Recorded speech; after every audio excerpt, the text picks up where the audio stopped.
Baik, puji Tuhan, dan dalam bulan ini juga kita sudah menyelesaikan tema kita tentang terobosan kesuksesan. Ini adalah minggu keempat, minggu terakhir, dan di hari ini kita akan flashback kembali renungan firman Tuhan yang sudah kita dengar dari minggu pertama sampai minggu keempat, karena saya pikir mengingat-ingat kembali itu penting sekali ya Bapak Ibu ya, karena kita ini manusia biasa dan memori kita kadang-kadang tidak cukup untuk menampung semua firman Tuhan yang kita dengar. Kadang-kadang habis dengar turun sampai bawah lupa buang tadi firman Tuhan apa, seperti itu.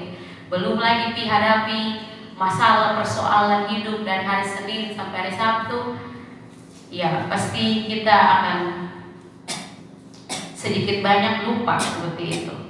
Ya, jadi di minggu pertama kita belajar tentang kunci kesuksesan ya yang di-sharingkan oleh Dr. Billy. Ada beberapa poin di situ, dan yang pertama itu adalah kalau kita mau meraih kesuksesan, kita harus berani untuk berubah, seperti itu. Jadi orang yang mencapai kesuksesan itu tidak stuck. Dia pasti akan terus-menerus melakukan inovasi-inovasi, akan menunjukkan progres-progres di dalam hidupnya. Ya, jadi sebelumnya kembali lagi saya mengingatkan bahwa kesuksesan dalam standar kekristenan dan kesuksesan standar dunia itu berbeda. Sekali lagi, kesuksesan standar dunia itu diukur dari berapa banyak harta, berapa tinggi jabatan, kedudukan status sosial kita ya di dalam masyarakat. Kalau setinggi-tingginya, sebanyak-banyaknya, maka kita bisa dikatakan sukses, seperti itu. Tetapi yang paling penting di sini adalah standar kesuksesan dalam kekristenan, yaitu bahwa ketika kita mampu menghidupi seluruh panggilan Tuhan dalam hidup kita, siapapun kita, apapun latar belakang kita, bekerja sebagai apa, profesi sebagai apa, tapi yang paling utama bagi kita anak-anak Tuhan adalah memenuhi panggilan Tuhan dalam hidup kita, seperti itu. Jadi yang pertama harus berani berubah. Jadi segala kebiasaan-kebiasaan buruk, segala hal-hal yang negatif yang selalu kita lakukan menjadi kebiasaan kita ubah menjadi kepada kebiasaan yang baik. Kita maju next level, seperti itu. Jangan stagnan, jangan nyaman, jangan tinggal di zona-zona nyaman kita terus-menerus, karena waktu ini terus berlalu, seperti itu. Jangan biarkan diri kita tidur nyenyak dan kita masih terus menjadi bayi-bayi rohani, orang-orang Kristen yang undergrade begitu, di bawah standar, seperti itu. Nah, kemudian kita harus menjadikan firman Tuhan sebagai standar atau dasar atau pedoman hidup kita. Itu sudah pasti. Kalau mau meraih kesuksesan sebagai orang Kristen, orang percaya, kita harus menjadikan firman Tuhan sebagai standar hidup kita. Bagaimana caranya? Buka Alkitabnya, dibaca setiap hari. Jangan hanya dibaca, tapi direnungkan juga. Kalau ada rema-rema yang Tuhan sampaikan kepada kita, catat rema itu, dan kita bisa membaca kembali, kita bisa mengingat kembali setiap kali Roh Kudus mengingatkan kita, seperti itu. Kemudian kita juga harus berani melangkah, seperti itu. Iman kita dibutuhkan di sini, bahwa kita harus berani melangkah. Kalau kita mau mencapai kesuksesan, ya seperti tadi ada kaitan dengan harus berani berubah. Jadi kalau kita mau next level, kita harus berani melangkah. Meskipun mungkin di awalnya berat, di awalnya susah, seperti itu. Apalagi mau melakukan perubahan, orang ketawa kita, ya karena ini so-soan, ini ya so-soan. Tapi jangan pedulikan itu. Kita fokus bahwa kita mau sukses, kita menjadi orang-orang Kristen yang sukses, maka kita harus berani melangkah, seperti itu, menabrak, menerobos semua halangan rintangan yang ada di depan kita. Kemudian juga siap bekerja keras. Kalau sudah siap melangkah, berani melangkah, maka kita harus siap untuk bekerja keras juga, seperti itu. Porsi yang Tuhan berikan bagi kita itu sesuai dengan kekuatan kita, kemampuan kita.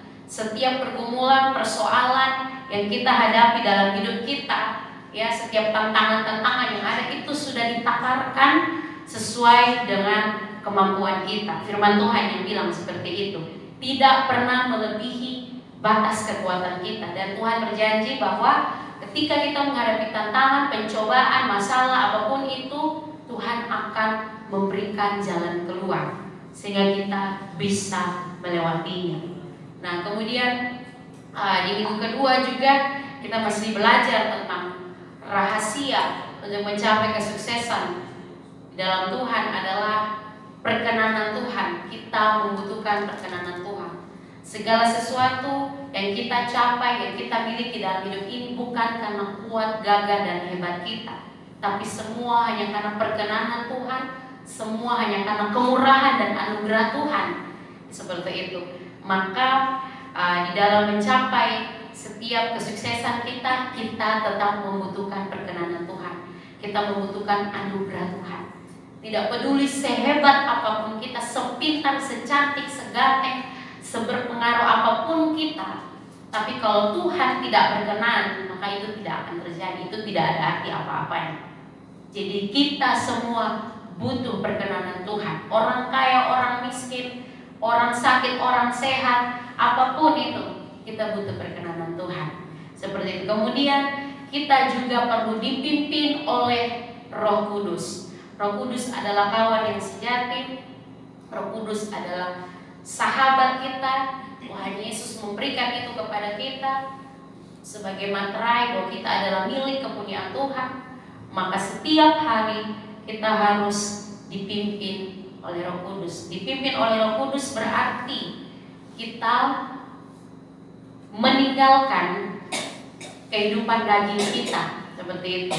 Karena roh dan daging itu selalu bertentangan. Jadi kalau mau tunduk pada Roh Kudus, kita harus tinggalkan keinginan daging kita, seperti itu. Ya. Kemudian untuk mencapai kesuksesan dalam iman Kristen kita adalah kita perlu untuk bergaul dengan Tuhan, seperti itu. Karena Tuhan yang mempunyai rencana, tujuan dalam hidup kita, maka kita perlu dan wajib untuk terus bergaul dengan Tuhan, seperti itu. Ya, ada beberapa hal, mungkin ini sebagai pengingat saja untuk kita semua, beberapa tambahan untuk kita semua. Ya, kita semua harus sukses, Bapak Mama, ya. Kita semua harus mencapai tingkat kesuksesan iman di dalam Tuhan Yesus. Jangan ada yang mau ketinggalan, jangan ada yang mau tinggal kelas. Semua harus bersemangat untuk menjadi orang sukses dalam Tuhan. Jadi semua yang kita punya atau kita pakai di dunia ini bukan menjadi tujuan akhir hidup kita. Ya, sekali lagi sebagai reminder untuk kita bahwa semua yang kita kejar, pekerjaan kita, penghasilan kita, apapun, pendidikan kita, status sosial kita mungkin yang kita sedang usahakan hari-hari ini, tolong tanamkan di dalam diri kita, di dalam dasar hati kita yang paling dalam, bahwa itu semua bukan tujuan akhir hidup saya. Semua itu hanyalah tangga atau alat untuk mencapai tujuan hidup saya yang sesungguhnya, yaitu panggilan Tuhan. Jadi apapun yang Tuhan sedang percayakan bagi kita hari ini, profesi kita itu semua adalah untuk mencapai kesuksesan di dalam Tuhan. Jadi jangan mengejar segala sesuatu sampai kita gagal fokus atau kita melupakan panggilan Tuhan dalam hidup kita. Ya, kita sibuk bekerja, kita sibuk cari uang, kita sibuk dengan kegiatan, aktivitas, sosialitas, segala macam, apapun event-event kita, semua kita ikuti, di mana saja semua orang kenal kita. Tetapi kita menjadi orang yang gagal fokus atau salah fokus. Kita kehilangan fokus kita, yaitu panggilan surgawi. Jangan sampai seperti itu. Iya. Kadang-kadang juga kita sibuk pelayanan gereja, tetapi kita melupakan hubungan pribadi kita dengan Tuhan. Itu juga gagal fokus. Seperti itu. Karena Tuhan mau membawa kita semua itu lebih tajam. Visi yang Tuhan taruh dalam kita itu harus dipertajam setiap hari. Seperti pisau yang kalau tidak dipakai itu nanti dia akan jadi tumpul. Nah, panggilan yang ada dalam hidup kita itu harus dipertajam, semakin meruncing. Oke, dari kita melayani secara umum di gereja, Tuhan akan kasih tunjuk, kasih tahu bahwa oh iya panggilanmu ini. Ya, seperti itu. Kamu harus melakukan ini dalam tubuh Kristus. Semua kita ini punya fungsinya masing-masing dalam tubuh Kristus. Makanya kita perlu kepekaan supaya panggilan kita itu dipertajam sehingga kita tuh berguna tepat sasaran seperti itu. Iya. Jadi jangan sampai kita gagal fokus sehingga kita melupakan panggilan Tuhan dalam hidup kita. Ya. Panggilan Tuhan itu mungkin bisa datang dalam berbagai macam model atau bentuknya Bapak Mama. Tapi semua akan berpusat pada amanat agung. Ya. Nanti akan banyak bentuk karena di Alkitab nanti kita akan baca ayatnya. Jadi ada yang rasul, ada yang nabi, ada yang penginjil dan sebagainya. Tetapi semua bentuk panggilan itu akan memiliki tujuan yang sama, yaitu amanat agung. Amanat agung isinya apa Bapak Mama? Pergilah, jadikanlah semua bangsa muridku, baptislah mereka dalam nama Bapa, Anak, dan Roh Kudus, dan ajarkan kepada mereka segala sesuatu yang telah kuperintahkan kepadamu. Ini adalah goal akhir dari semua bentuk panggilan dalam hidup kita. Jadi kesimpulannya di sini, tujuannya adalah di sini. Siapapun kita, apapun kita harus menyaksikan tentang kebenaran. Ya, kabar baik atau kabar keselamatan itu harus didengar oleh semua orang. Amin, Bapak Mama. Jangan menyimpan kabar baik untuk diri kita sendiri. Itu namanya kita egois. Jangan menyimpan Kristus untuk diri kita sendiri saja. Karena banyak orang di luar sana yang membutuhkan Kristus juga.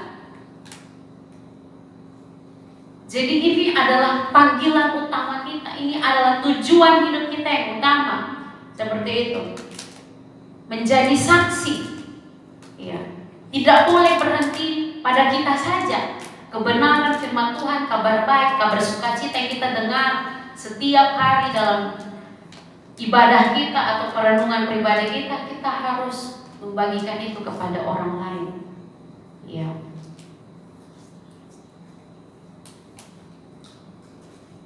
Dan ini yang paling penting Bapak Mama, bahwa kalau kita lihat tokoh-tokoh Alkitab, mungkin kalau kita baca Alkitab dan kita baca kisah mereka, kita kagum. Wah, ini tokoh ini luar biasa. Siapa nih tokoh yang Bapak Ibu paling suka di dalam Alkitab? Musa, Daud, atau siapa? Ayub. Iya, wah ini Ayub luar biasa. Ini panutannya ini yang level tinggi nih, Ayub nih. Ya, jadi banyak sekali tokoh-tokoh dalam Alkitab. Mereka meraih kesuksesan mereka dalam mengikuti panggilan Tuhan dalam hidup mereka. Mereka akhirnya menjadi contoh dan teladan yang kita bisa pelajari kehidupan mereka seperti apa. Kita ambil nilai-nilai hidup mereka. Tercatat di dalam Alkitab mereka itu seperti history maker, pembuat sejarah seperti itu. Nah, apa kunci dan rahasia dari itu semua? Yang paling penting di sini adalah untuk meraih kesuksesan itu adalah orang-orang ini memiliki hubungan dengan Tuhan, Bapak Mama. Mereka memiliki hubungan dengan Tuhan, bergaul dengan Tuhan, selalu membangun mesbah bagi Tuhan. Ya, kalau baca di Perjanjian Lama itu selalu Abraham mendirikan mesbah, Nuh mendirikan mesbah, ya kan? Siapapun, mereka selalu membangun mesbah. Mesbah itu pasti, ya sorry ya Bapak Mama ya kalau agak mengganggu. Ya. Pasti mereka akan selalu bangun mesbah. Mesbah itu selalu berbicara tentang hubungan kita dengan Tuhan. Ya, hubungan kita dengan Tuhan. Jadi sangat penting. Makanya kalau kita mau meraih kesuksesan, ingat, utamakan hubungan kita dengan Tuhan. Bergaul dengan Tuhan seperti itu. Nuh, Ayub, Abraham, Daniel, Daud, Raja Salomo kan, rasul-rasul Yesus, Rasul Paulus, bahkan Yesus sendiri. Bagaimana mereka bisa menggenapi panggilan Bapa dalam hidup mereka selama mereka hidup di bumi? Mereka memiliki hubungan yang erat dengan Bapa. Seperti itu. Jadi kita tidak hanya, kalau bicara tentang hubungan dengan Tuhan, itu tidak hanya berbicara tentang pagi bangun dan berdoa, kemudian nanti malam mau tidur lagi baru berdoa. Itu pun berdoa su komat kami kaget aminnya di pagi. Ya kan? Kadang-kadang juga saya begitu kan, kalau kita sudah capek, sudah mengantuk, doa-doa begini kaget pagi baru amin. Tadi doa bilang apa, saya dia usah panjang doa semalam suntuk dari malam sampai pagi. Iya. Tidak hanya begitu Bapak Mama.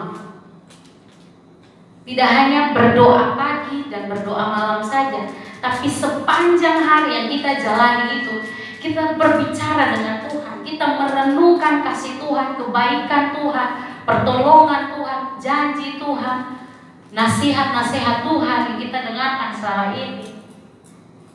Nah, setiap hari itulah yang harus kita bangun, yang harus kita jaga. Itu baru namanya membangun hubungan dengan Tuhan.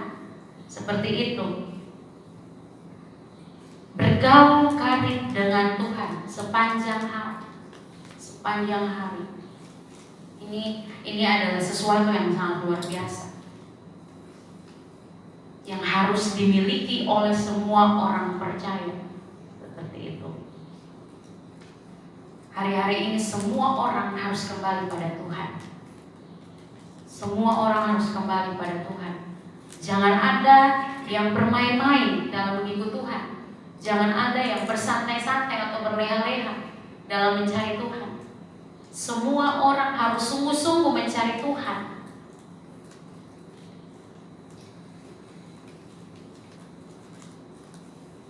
Ya. Yang paling utama adalah jaga kekudusan hidup kita.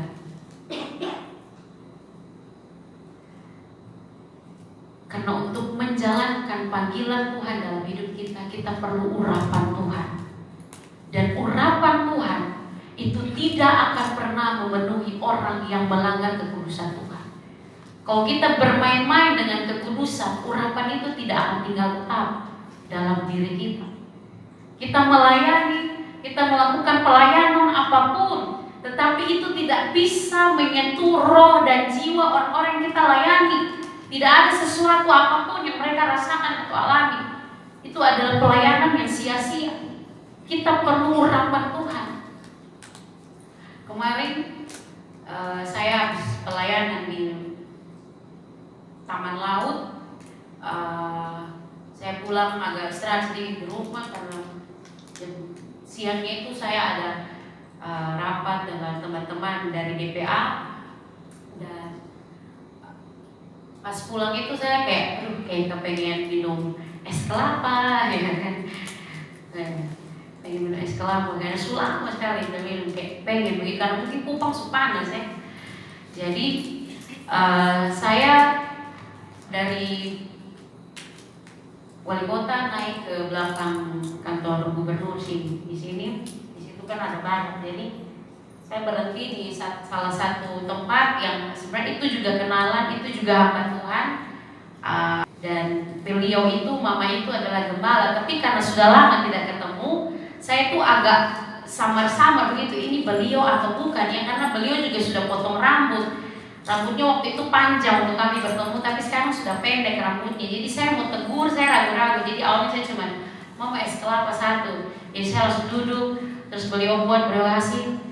Saya kayak dalam hati tuh kayak tegur dia, tegur itu sudah, itu mama tua sudah, tegur saja, sapa saja. Saya diam-diam saja sampai ada sales parfum lewat, tawar, kakak ada parfum, saya bilang minta maaf kakak, saya tidak berminat. Jadi habis itu mama tua datang, kenapa dia itu sales parfum mama? Jadi langsung saya langsung spontan, mama ini mama gembala, tahu yang di GWI di Liba? Oh iya, aduh mama. Jadi sudah akhirnya bohong-bohong seperti itu, mama tua duduk, kita mulai sharing. Waduh, sangat luar biasa sekali bapak mama. Saya bilang Tuhan terima kasih, saya sangat diberkati sekali. Saya melihat dalam kesederhanaan. Makanya saya selalu kagum dengan hamba-hamba Tuhan yang seperti itu.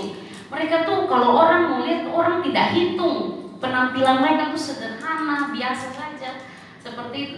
Tapi ketika kita berbicara dengan mereka, waduh, urapan mereka tuh sangat terasa sekali. Orang-orang yang militan, orang-orang yang benar-benar radikal dengan Tuhan, sehingga urapan tuh penuh terus dalam mereka. Saya tuh kayak merasa bahwa Tuhan sengaja memang mempertemukan saya dengan mama itu supaya ketok saya pun kepala, dikasih ingat kembali saya bahwa urapan itu harus dijaga, urapan itu harus dikejar, seperti itu. Jadi banyak hal sekali yang beliau sharing cerita tentang pelayanannya bagaimana. Ya beliau seorang pendeta juga, ibu gembala, dan bersama dengan suaminya mereka melayani di sana, dan saya melihat bagaimana mereka mempertahankan kebenaran. Mereka tidak berkompromi begitu dengan dosa. Pokoknya saklek sekali seperti itu. Benar-benar kalau salah ditegur, diluruskan benar-benar. Beliau tekankan kepada saya bahwa, nak, kalau pelayananmu mau berhasil, jaga urapan Tuhan dalam hidupmu. Bagaimana menjaga urapan Tuhan?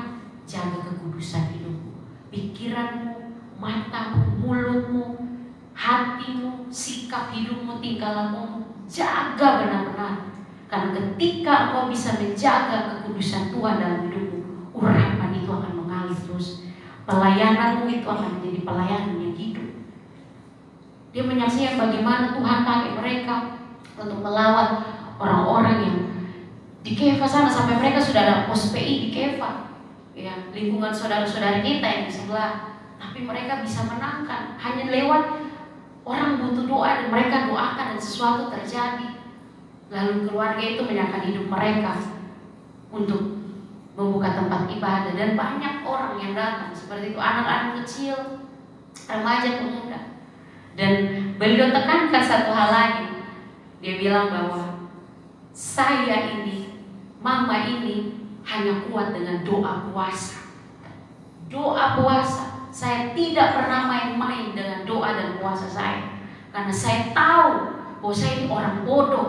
Saya tidak punya ijazah bertitel-titel tinggi, tidak. Saya tidak punya. Saya kalau duduk dengan pendeta-pendeta besar, orang tidak anggap saya. Saya bukan siapa-siapa, bukan apa-apa. Makanya saya sangat memerlukan Tuhan dalam hidup saya. Doa dan puasa. Saya tuh kayak, merasa dilawat Tuhan kemarin, kayak lagi KKR begitu. Padahal tidak ada pujian penyembahan, doa pembukaan, doa penutup, tidak ada. Tapi saya merasa saya dilawat Tuhan. Saya merasa saya sangat diberkati dan diteguhkan. Luar biasa.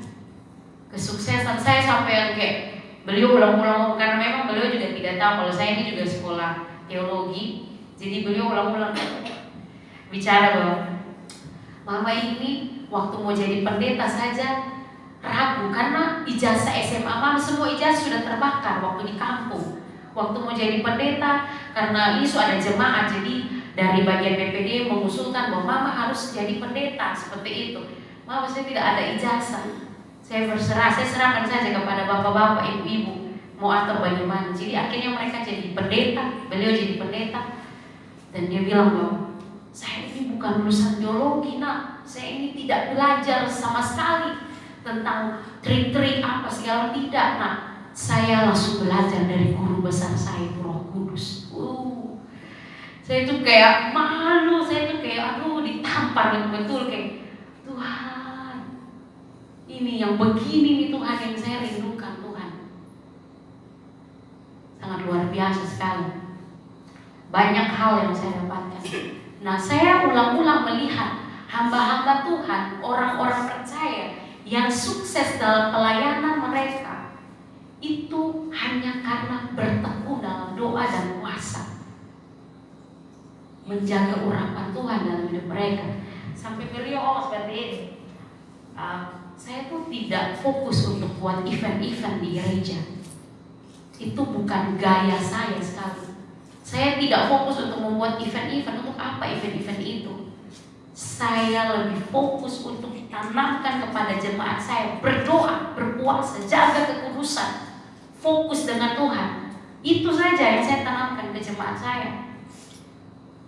Seperti itu. Jangan sampai kita gagal fokus. Ya. Mari Bapak Ibu, kita harus benar-benar merendahkan diri kita di hadapan Tuhan dan jujur terbuka di hadapan Tuhan. Situasi dan keadaan kita hari ini itu seperti apa? Mari kita datang kepada Tuhan hari-hari ini. Jangan kita gengsi, jangan kita jaga ego kita, kesombongan, merasa bahwa saya baik-baik saja, saya pelayanan kok, saya tidak ada masalah apa-apa. Jangan. Kita perlu untuk datang kepada Tuhan dan selidiki aku, lihat hatiku, apakah ku sungguh mengasihimu Yesus. Ujilah aku Tuhan, cobalah aku Tuhan, selidiki batinku dan hatiku. Kita harus berani untuk itu Bapak Mama. Kalau kita mau mencapai kesuksesan di dalam panggilan kita sebagai orang percaya. Bapak Mama, tidak ada pilihan untuk gagal. Sekali lagi, kita nih masuk nih dalam pertempuran nih. Keselamatan Tuhan sudah berikan dan Tuhan jaga keselamatan itu. Tidak ada pilihan untuk mundur lagi Bapak Mama. Tidak ada.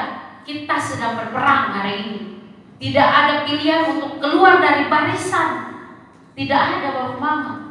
Karena kalau keluar dari barisan mundur maka binasa. Selesai. Maju terus Bapak Mama, maju terus. Bergerak terus, jangan lengah. Seperti itu. Kalau kita butuh topangan, kita butuh dorongan, bicara kepada saudara semen kita, orang-orang mentor yang kita percaya, bicara, adakan pemulihan, pemberesan, supaya kita jangan terus dirundung oleh iblis, kita tertinggal terus. Jangan Bapak Mama. Ini masa-masa persiapan kita. Jadi jangan kita sia-siakan waktu kita Bapak Mama. Mau apapun situasi kita hari ini, masalah seberat apapun pergumulan yang kita hadapi hari-hari ini Bapak Mama, jangan mundur. Jangan menyia-nyiakan kasih karunia yang Tuhan anugerahkan bagi kita, keselamatan ini. Kita baca dulu Efesus 4 ayat 11 sampai ayat yang ke-16. Efesus 4 ayat 11 sampai ayat yang ke-16. Haleluya. Ya, kita baca bersama-sama dalam hitungan yang ketiga. 1, 2, 3. Dan ialah yang memberikan rasul-rasul maupun nabi-nabi, baik pemberita-pemberita Injil maupun gembala-gembala dan pengajar-pengajar, untuk memperlengkapi orang-orang kudus bagi pekerjaan pelayanan, bagi pembangunan tubuh Kristus, sampai kita semua telah mencapai kesatuan iman dan pengetahuan yang benar tentang anak Allah, kedewasaan penuh dan tingkat pertumbuhan yang sesuai dengan kepenuhan Kristus, sehingga kita bukan lagi anak-anak yang diombang-ambingkan oleh rupa-rupa angin pengajaran, oleh permainan palsu manusia dalam kelicikan mereka yang menyesatkan, tetapi dengan teguh berpegang kepada kebenaran di dalam kasih kita, bertumbuh di dalam segala hal ke arah Dia, Kristus yang adalah kepala, daripadanya seluruh tubuh yang rapi tersusun dan diikat menjadi satu oleh pelayanan semua bagiannya, sesuai dengan kadar pekerjaan tiap-tiap anggota, menerima pertumbuhannya dan membangun dirinya dalam kasih. Amin. Ini adalah goal kita Bapak Mama. Di ayat yang ke-13 itu, mencapai kesatuan iman dan pengetahuan yang benar tentang anak Allah, kedewasaan penuh dan tingkat pertumbuhan yang sesuai dengan kepenuhan Kristus. Jadi ini harus menjadi goal kita sebagai orang percaya. Tadi di ayat yang ke-11 disebutkan ada yang rasul-rasul, nabi-nabi, pemberita Injil, gembala, pengajar-pengajar. Jadi itu adalah rupa-rupa panggilan bagi kita tubuh Kristus. Tetapi semua itu memiliki satu tujuan. Di dalam tubuh Kristus kita diikat, disatukan, bekerja untuk kemuliaan Tuhan. Jadi tidak ada satupun tubuh Kristus yang mencari kepentingan untuk dirinya sendiri. Tidak ada. Di dalam tubuh Kristus, di dalam gereja Tuhan, itu tidak ada satu orang pun yang mencari keuntungan pribadi. Tidak ada. Semua orang bekerja bersama sesuai dengan talenta, panggilan, karunia yang Tuhan percayakan dalam dirinya masing-masing. Semua bekerja bersama, bergandengan tangan, itu untuk mencapai kesatuan di dalam tubuh Kristus. Jadi pada akhirnya dunia akan melihat bahwa Allah kita itu adalah benar-benar Tuhan yang hidup. Bagi Dia segala kemuliaan dan hormat. Seperti pujian-pujian kita tadi, bahwa semua suku bangsa itu akan mengakui bahwa Yesus Kristus adalah Tuhan, Dia adalah Raja. Nah, itu dimulai dari kita, tubuh Kristus. Maka kita harus sukses menjalani panggilan kita di dalam Tuhan. Kalau kita mencapai semua ini, maka Tuhan akan dipermuliakan di atas bumi. Amin, Bapak Mama. Ya, puji Tuhan. Jadi ini adalah flashback reminder yang saya mau sampaikan kepada kita semua pada pagi hari ini. Tema tentang terobosan kesuksesan sudah selesai di bulan ini, di minggu ini. Tetapi saya berdoa dan saya percaya bahwa Tuhan Yesus akan menolong kita semua, akan membantu kita semua untuk dapat mencapai kesuksesan kita di dalam Tuhan. Amin, Bapak Mama. Tetap teguh, jangan pernah goyah, jangan pernah mundur dari pengharapan iman kita kepada Tuhan. Tinggalkan dosa, Bapak Mama. Jangan bermain-main dengan dosa. Jangan menikmati dosa. Ya, jangan menikmati dosa. Kita harus terus setiap hari berjuang melawan dosa. Mari tetap bersemangat, bergairah dalam melayani Tuhan, dalam menyerahkan seluruh hidup kita di dalam panggilan dan rencana Tuhan. Amin. Jangan ada yang mundur, jangan ada yang meninggalkan Tuhan. Nanti pada akhirnya kita yang menyesal. Pada akhirnya kita akan meratap dan meraung-raung. Kita minta kesempatan lagi di Tuhan. Tuhan, kasih kita kesempatan Leo. Kita mau melayani Tuhan. Kita mau ibadah. Kita mau bersekutu Tuhan. Kita mau datang tepat waktu Tuhan. Kita mau lakukan semua yang terbaik untuk Tuhan. Kita mau setia Tuhan. Tapi sayangnya Tuhan bilang, nah, kamu sudah di alam yang berbeda. Sudah selesai. Kamu sudah keluar dari medan pertempuran. Inilah hasil yang kamu punya. Jangan sampai kita menyesal, Bapak Mama. Hari ini adalah hari perkenanan Tuhan. Maka jangan kita sia-siakan anugerah dan perkenanan Tuhan. Amin buat firman Tuhan, Bapak Mama. Mari tetap kuat, teguh, dan sukses bersama dengan Tuhan Yesus dalam kehidupan kita setiap hari.